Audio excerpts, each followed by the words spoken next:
bahwa kami dengan niat ingsun yang baik, yang tulus untuk bisa hadir di tengah-tengah panjenengan semua untuk memberikan harapan bahwa masih ada gada paksi untuk menyuarakan sebuah kebenaran, untuk mendapatkan keadilan dalam situasi saat ini.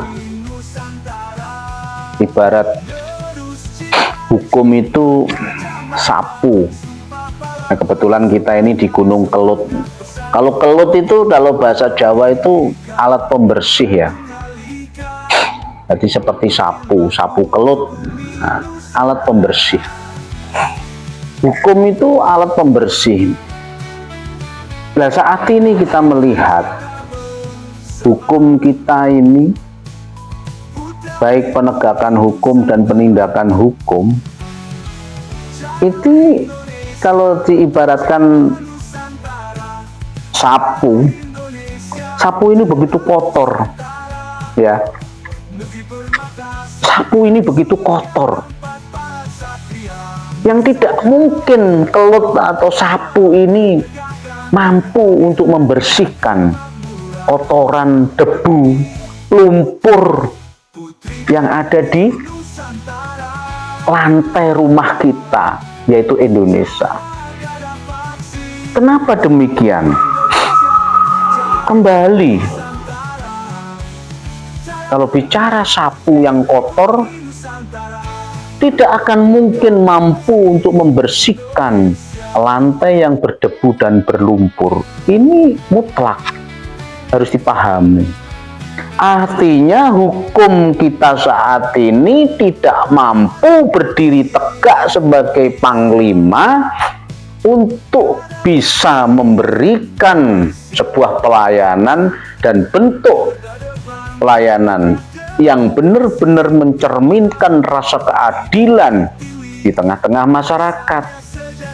Kepastian hukum ini yang kita tunggu, tetapi tidak bisa.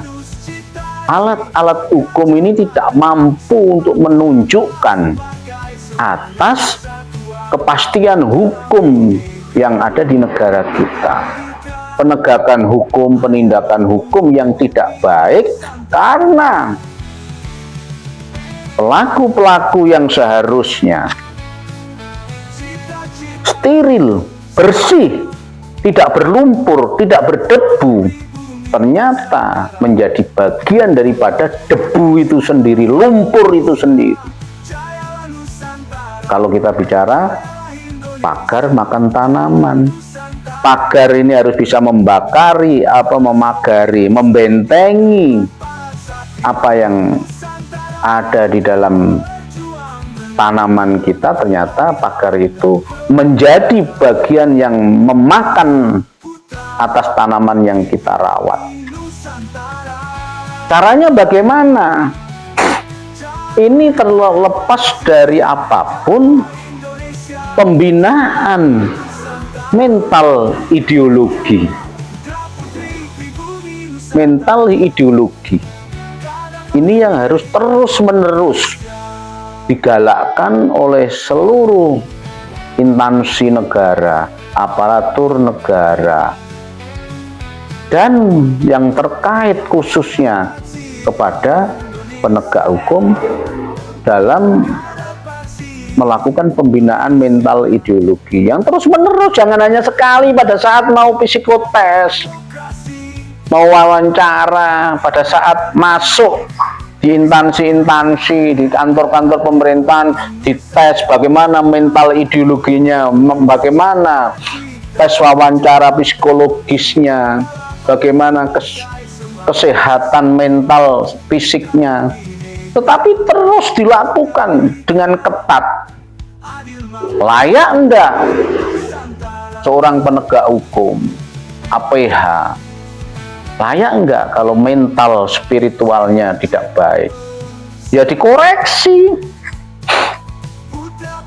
Artinya mental ideologi terkait mentalitas, moralitas, dan juga spiritualitas yang harus memenuhi syarat-syarat untuk menjadi dan melanjutkan tugasnya dalam melakukan penegakan penindakan hukum. Sehingga kalau mentalitas, moralitas, spiritualitas itu terjaga, tentunya dapat dipastikan bahwa operator penegakan penindakan hukum itu bisa berjalan secara benar, baik, dan memenuhi rasa keadilan di tengah masyarakat. Harus bisa berdiri tegak lurus sebagai panglima untuk menyatakan benar-benar, salah-salah. Itu penegakan hukum, bukan atas dasar koncoisme, temanisme.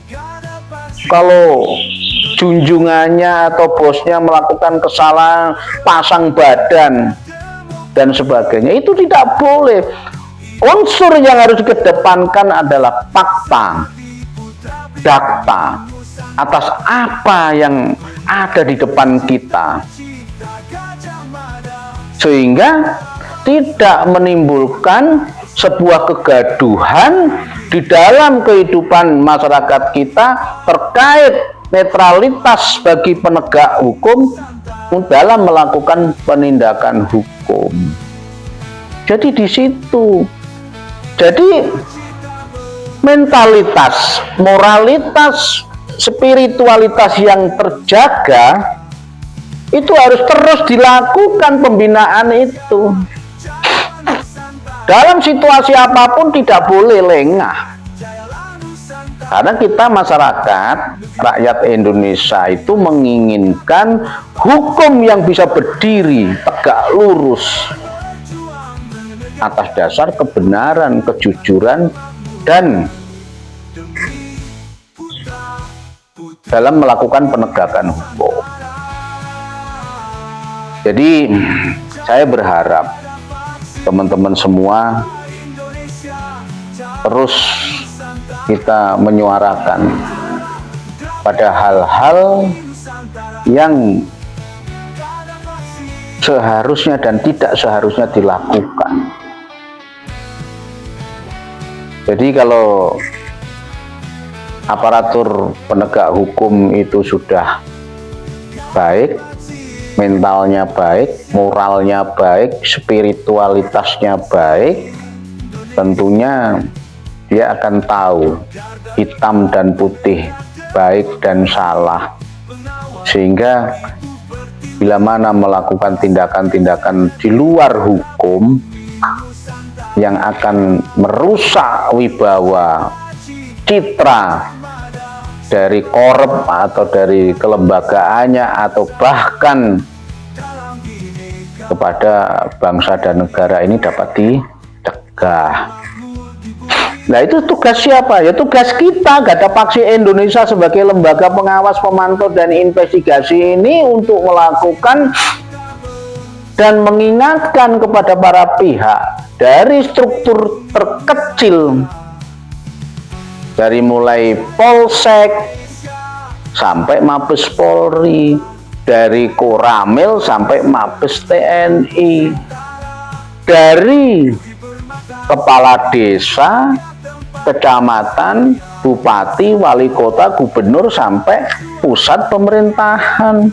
Itu tugas kita secara independen mengawasi kinerja mereka agar dapat melakukan tugas amanahnya dengan sebaik-baiknya, sebenar-benarnya, dan sejujur-jujurnya, karena mereka dituntut sesuai tugas amanahnya untuk menjalankan sebaik-baiknya untuk melakukan pelayanan kepada masyarakat kita. Bukan kita sebagai pelayan.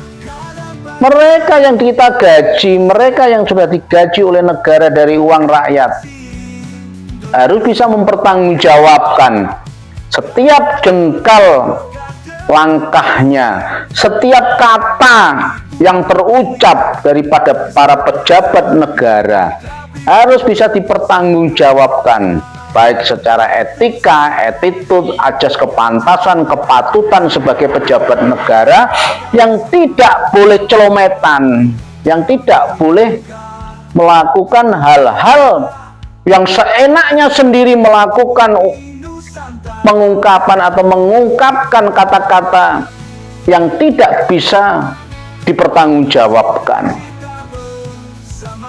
Contoh banyak, kami tidak akan menyebut satu personil, satu person. Tetapi ini adalah penyadaran dari kita, lembaga pengawas, pemantau, dan investigasi secara independen, melihat semua itu hal yang menyedihkan, hal yang memprihatinkan, bila mana ada pejabat-pejabat negara karena kepentingannya, karena tuannya, justru pasang badan, walaupun tuannya itu, majikannya itu salah, tidak bisa menyatakan kebenaran itu sendiri. Seharusnya hukum dapat menyatakan atas nama hukum, bisa menyatakan atau menyatakan bahwa ini salah, ini benar, sehingga keputusan ucapan seorang pejabat negara itu bisa diterima dengan baik oleh seluruh warga masyarakat Indonesia.